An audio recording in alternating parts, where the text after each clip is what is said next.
Good afternoon, East Hampton and community. It is great to be back here at LTV. Today we have a very special guest, Ruby Jackson. Ruby is an artist, she's an illustrator, and she's an educator. Ruby has been a working artist for over 50 years. She is grateful to have had her work on display on the Tiffany Fifth Avenue windows and in local venues here, the Southampton Art Center, Guild Hall, and the Romany Cremorris Gallery in Sag Harbor. Ruby is an illustrator. She has a wonderful children's coloring book based on the life and work of Lee Krausner, which is available at the Paula Krausner House here in East Hampton. So let's meet this delightful, charming, creative artist, Ruby. Thank you so much, Sandra. Thank you for inviting me. It's a pleasure to have you. You're a very talented and wonderful woman. And I'd like to have you share with us, I know that art as a child was very important to you. Mm-hmm. You loved to draw. And you even said to me that it was really the only subject that you liked in school. So tell me, what influenced you? Well, as a little girl, for one thing, when I said, "Ma, I have nobody to play with," she would say, "Learn to play by yourself." Wonderful, great. It was wonderful, actually. I thought it was mean at the time, but it made me find other things to do.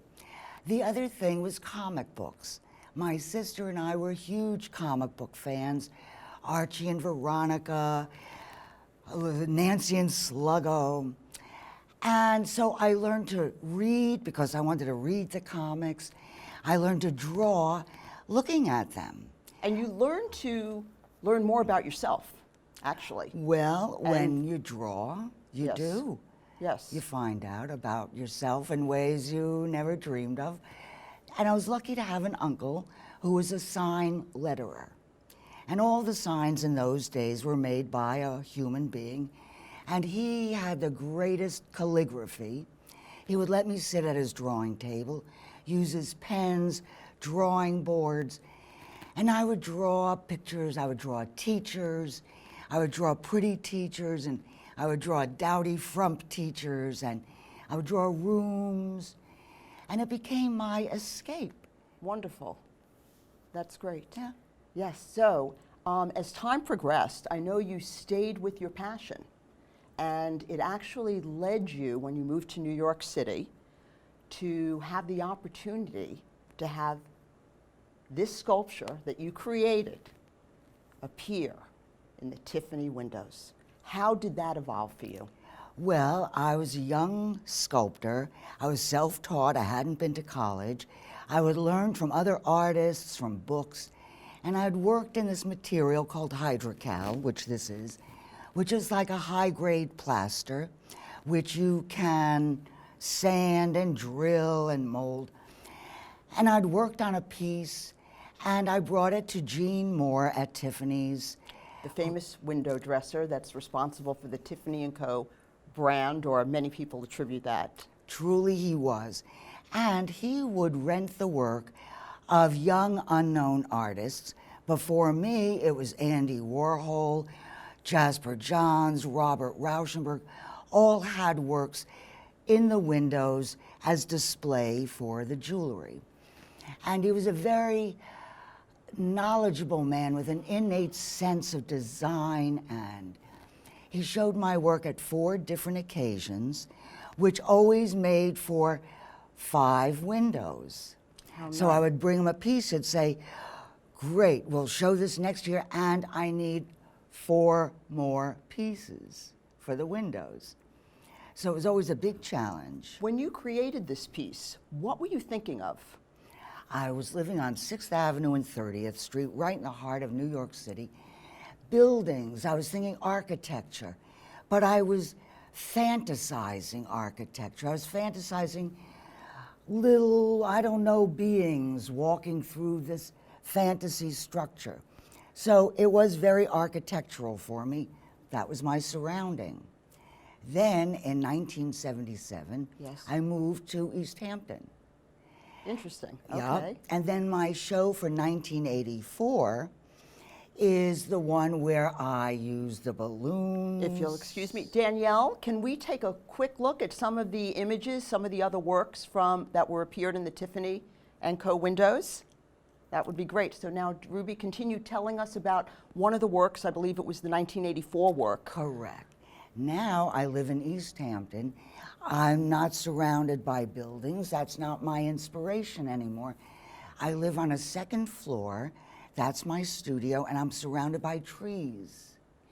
So suddenly, the work, now I'm pouring plaster over balloons to lessen the amount. What a creative idea. Where'd you get the idea of using balloons? Well, actually, there was a lady named Marie Minicucci, and she said, I said, how am I going to do this? I can't use tons of plaster. I'll go through the floor to my landlady.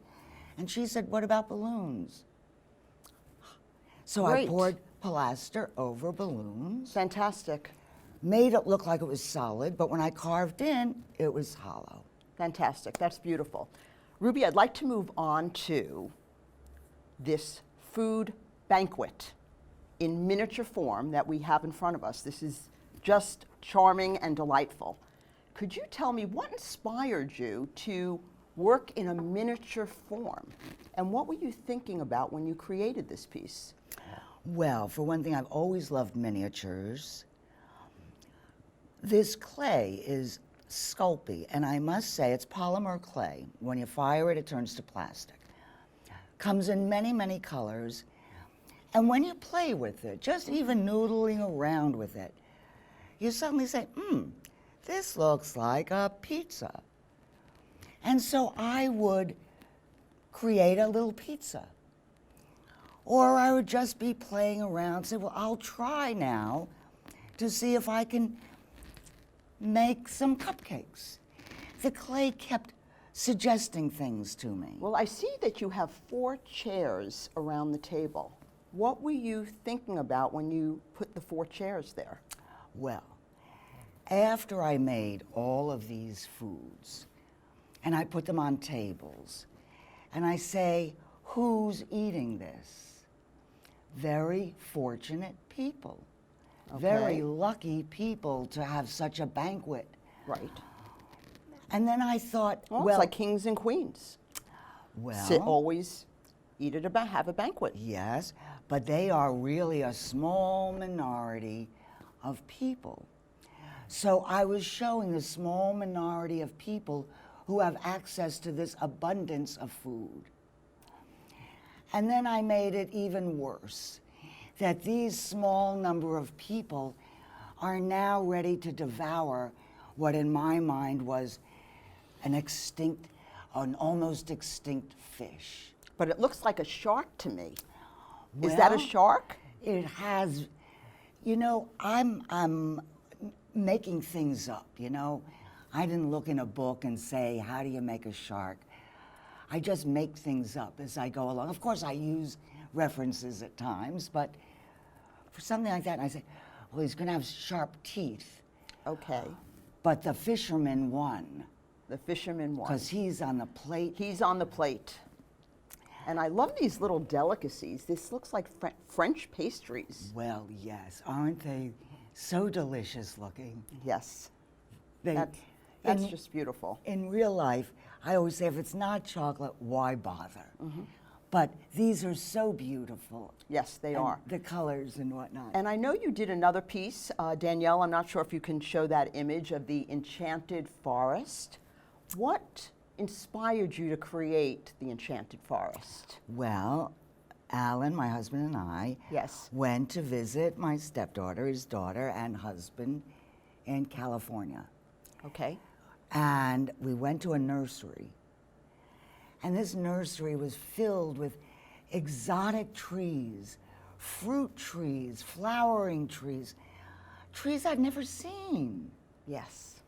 So now I come home and I want to make some trees with this Sculpey. Well, the colors are so lush. They're the green lush. is so vibrant. There's a zillion greens. Yes. That was part of the fun. So now Sculpey cannot hold its weight. It needs an armature.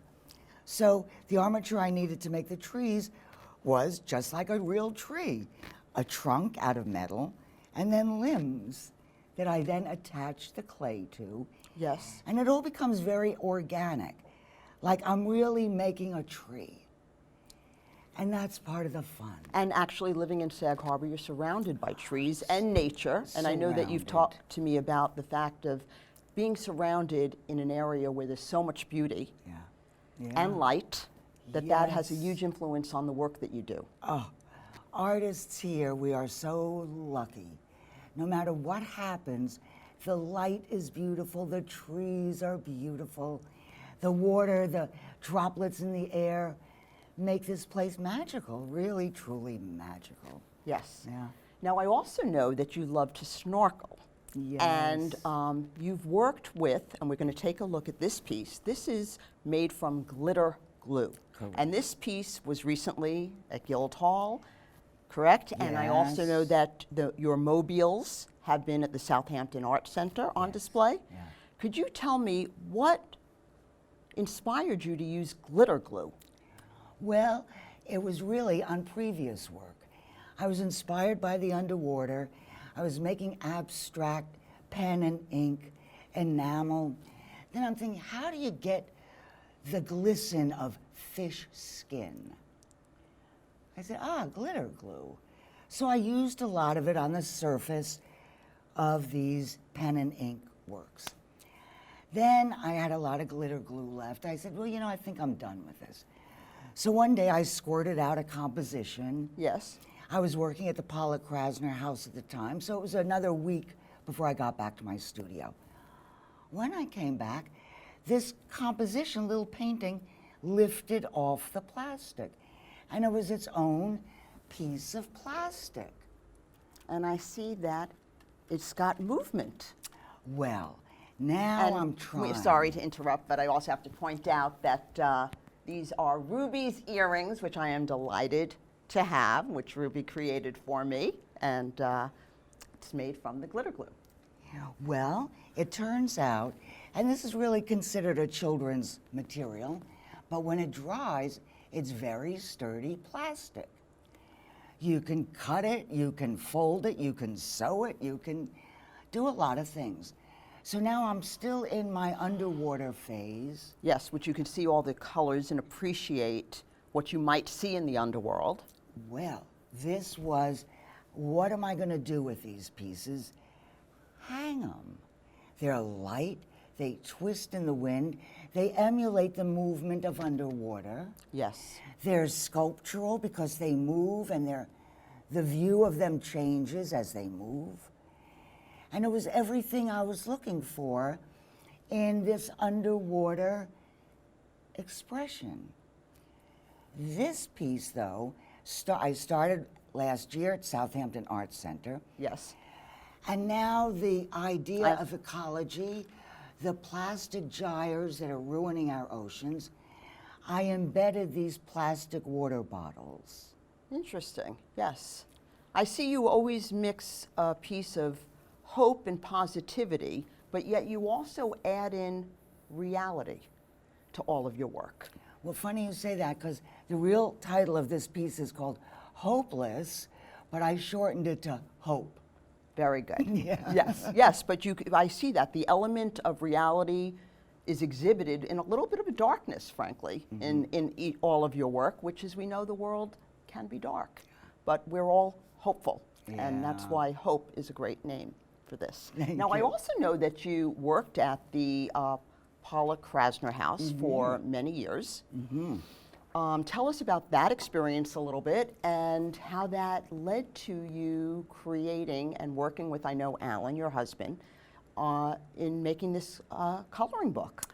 Well, I worked there for 13 years, assistant to the director, Helen Harrison, and here I was, an artist, with an art education degree, which you needed, which I got late in life. Yes. Helen was looking for an assistant. Her husband, Roy Nicholson, wonderful painter, and my professor said, why don't you ask Ruby? She's an artist who needs a job. Okay. Perfect. And I had worked about 52 jobs before I got that one. So I had a lot of skills. You were a working artist, as you said. I sure was. Not always at my art, but surviving. Yes. So I had experience in a secretary, in offices, in stores. We ran a lovely little store. And acting experience, which enabled me to give tours there. But what led to the book was all the books on Jackson Pollock, children's books, scholarly books. There were no children's books on Lee Krausner. I related to Lee Krausner. We were both little Jewish girls who liked to draw. And I thought, people And you should both know. moved out to farm country out here, True. right? In True Sag enough. Harbor, and you met up with another artist of sorts and Yes. formed a life with an artist. Your Yeah. husband's an artist as well. True. Writer. Magician, writer. Writer. Yeah. Yes. So I thought she was also a role model for little girls, and especially, but I thought, well, you can't make a book that says just for girls. Boys can learn from her too, her strength, her knowledge, her talent. So you were attracted to her strength as a woman. Yes, yes. And it was a great honor to work there preserving this gem of history, art history, local history, of these people. And Lee's work in particular, what was it about her work that excited you? Lee was always searching. So she was not looking for, let me find the style that's going to make me famous. She was always doing a true search as an artist. Imagery, size, sometimes she was working large, sometimes she was in a tiny room. But she was always exploring. She was very influenced by the Europeans until she and the other American artists realized, what are we, chopped liver? What is our American artistic vision?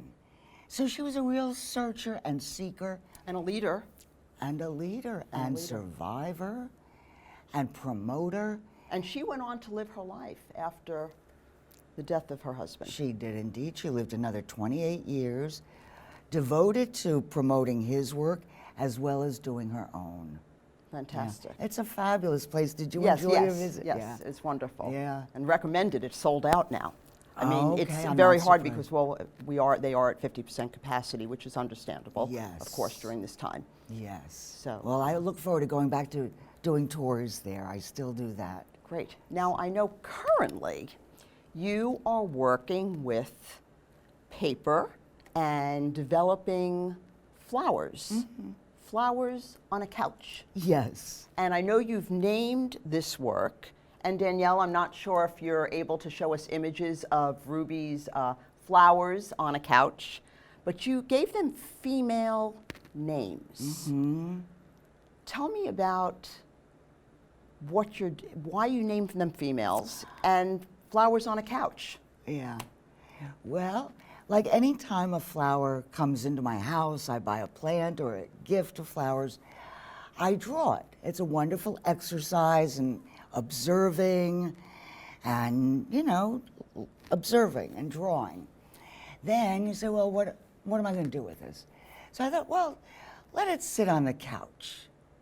And then I imagined, well, when I leave the house, which I don't anymore, but maybe my plants are all lounging on the couch and the sofa, etc. And so I just So you put actually them. see these flowers as children of sorts. They're They're living They're for living. sure. Yes. They're living and they're lounging. I like to have a leaf go like that. Just sort of lounging and in a spot. And the funny thing about working on these during the pandemic, I just wanted to work on small drawings. And they were very solitary. You know, one flower in a chair. And I felt like A little sad. a little sad and contemplating and having a moment to just ponder. As As we we all all. do now with Yeah. the extra time that we have and, Yeah. and meditation, which is such an important way of life now that many people follow. Yes, yes. So the flower too is pondering. Oh, they're pondering. And then I've been making copies of the flowers and intensifying their color. I love color, and I always say, there's only 6 colors. So I'm trying to like intensify. There's a zillion colors, Sure. all from this 6-color base. So Might you like to market these? Because they look to me as if they could be wonderful thank you cards, stationery. And there's so many boutique stores out here that might be a wonderful way to, it's a wonderful thing, and yet I sort of waited my whole life to retire. okay. And so I have my Social Security, and I think, you know, I just want to do these. I don't want to go out and You're not sell doing it 'em. from a business, you're just doing what you want to do. Exactly, yeah, that's Well, the it's a beauty great of place art. to be. That's the beauty of making art, especially if you're not doing anything with it. It's so pure, it's so your own. It's the only place in the world you have control, Yes. and it's totally your own. And it it's doesn't, creative and it's therapeutic. yeah, it's an expression. That's like a child. Yes. That is, and it's being your own child. Yeah, it's a lovely Wonderful. thing to do with one's life. Now, Ruby, I know you and I actually, we met, what, about a year ago? Yeah. About a year Yeah. and a half ago. I know you have a lot of other creative interests, from singing to acting to improv. Tell us about some of these experiences and what you love about them. Well, as a kid, I was always torn between being an artist and an actress. So when I was 18, my mother always said, when you turn 18, you can do as you please. So I waited to turn 18. Then I took a drawing class at the New School. I took a drawing class with an artist in the East Village. I took an improv class at the New School. And I loved both of these things. So I was trying to be an actress, going out for auditions and getting rejected, but singing and dancing and speech and studying these things. And then I got a part, but I got hepatitis at the same time. So now I'm sick. And I went back to doing my art, which I could do whether anybody liked it or not. I could do it if I'm home. I could do it regardless of what the world thought of me or my art. And so I went back to that. Yes. But the thing that I loved about improv especially, Yes, and we did an improv we class together. did improv, and it's play. Yes. And really, I love to play. So that is what I loved about improv, where you don't have to learn lines.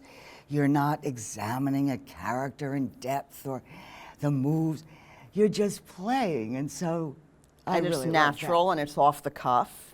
And it's open to Yes. any sort of creativity that Yeah. you want to make it. that. Yeah, and it can be ridiculous, and it can be serious. It can be whatever you want. And what about singing?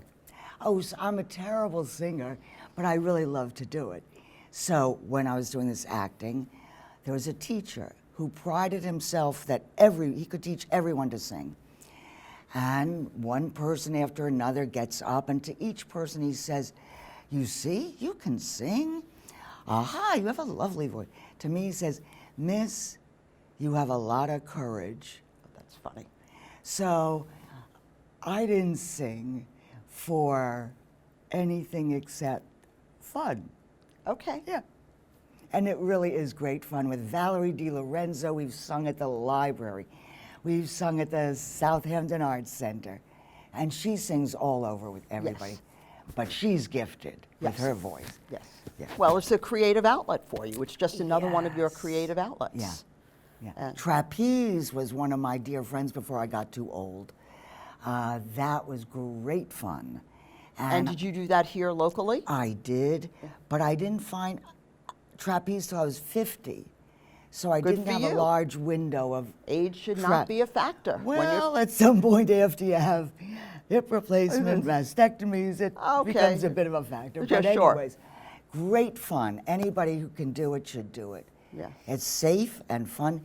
And Peter Gold is at the Hayground School now, I believe. Fantastic. Yeah. Yeah. I've seen that advertised. Oh, it's and, great fun. yeah. Try it, really.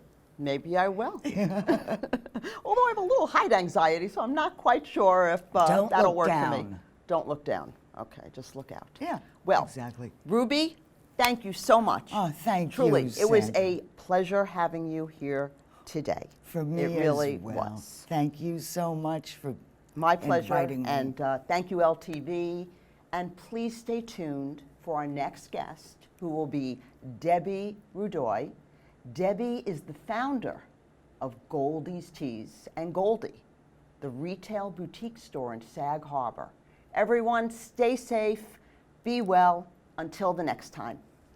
Ma.